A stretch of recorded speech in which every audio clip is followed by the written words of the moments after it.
La journée internationale de la normalisation et le terme retenu cette année est les normes internationales garantissent les changements positifs. Mesdames et messieurs, bonsoir et bienvenue au 20h, un journal que nous dédions à nos frères et sœurs vivant dans l'Est de la République démocratique du Congo et qui souffrent des affres de la guerre 558 jours durant. Le Sénat a adopté ce lundi 5 projets de loi autorisant la ratification par la République démocratique du Congo des accords de prêt de l'OPEC pour le développement international sur la réhabilitation et le bitumage de quelques artères de la ville de Kinshasa, nous font dire John Kayumba et Bertin Kofo Issaoso.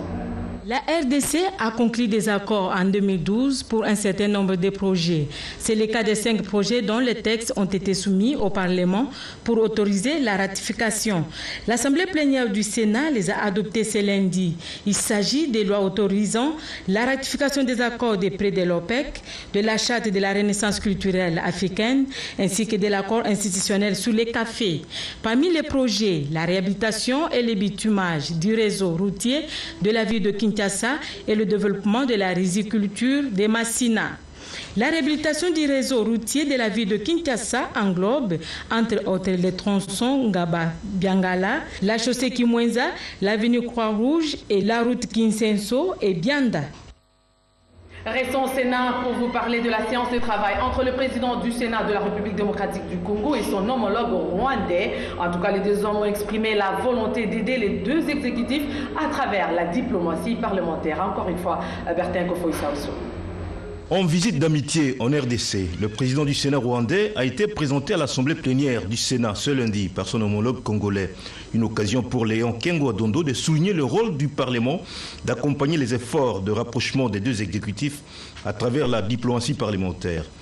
La diplomatie parlementaire à laquelle nous tenons tous devrait permettre d'asseoir dans notre région et entre nos deux pays la paix, la sécurité, la stabilité, ainsi que la coopération et le développement que nous recherchons tous.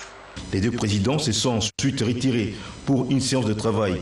Les membres du bureau du Sénat de la RDC et le reste de la délégation rwandaise y ont pris part, ainsi que la commission des relations extérieures de la RDC. Léon Kengo-Adondo et son hôte ont exprimé la volonté de soutenir les efforts des deux exécutifs par la diplomatie parlementaire. L'hôte congolais l'a presque repris dans le livre d'or du Sénat. Après la remise des cadeaux et les photos de famille, les deux parties se sont retrouvés dans la salle Kivu pour le coup d'envoi des travaux des commissions de relations des deux Sénats. Jean Damascène Ntaoukouririayo a dit la détermination de son pays de faire la paix avec la RDC. Chacun doit mettre de l'eau dans son vin. Les deux peuples doivent tirer profit des projets intégrateurs dans le cadre du partenariat entre la RDC et le Rwanda, a-t-il conclu.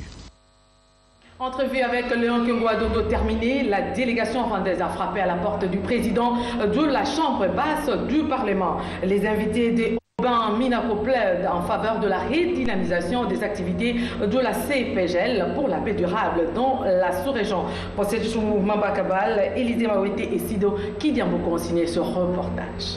Il s'agit d'une visite de courtoisie que le président du Sénat de la République rwandaise a rendue ce lundi 14 octobre 2013 au président de l'Assemblée nationale. L'élu des élus du pays des Mille Collines a échangé avec l'honorable Beminakou sur le but de sa mission à Kinshasa qui s'inscrit dans le cadre du renforcement de la diplomatie parlementaire.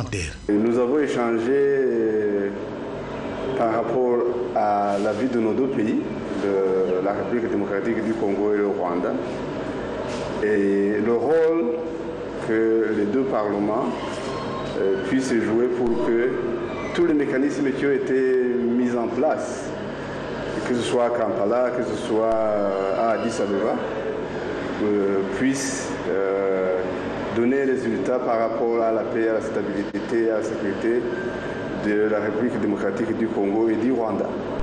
Nous avons soulevé le problème de revitalisation de la CPGL qui comprend le Rwanda, la RDC et le Burundi, et où nous avons des projets intégrateurs de développement en matière d'énergie, d'agriculture et financier, et où nous pensons que si ce tour-là était bien exploité, ça nous permettrait de résoudre pas mal de problèmes au niveau de la vie et enfin de la paix alors dans nos trois pays. On rappelle, c'est ce dimanche 13 octobre que le président de la Chambre haute du Parlement de la République du Rwanda est arrivé dans la capitale congolaise.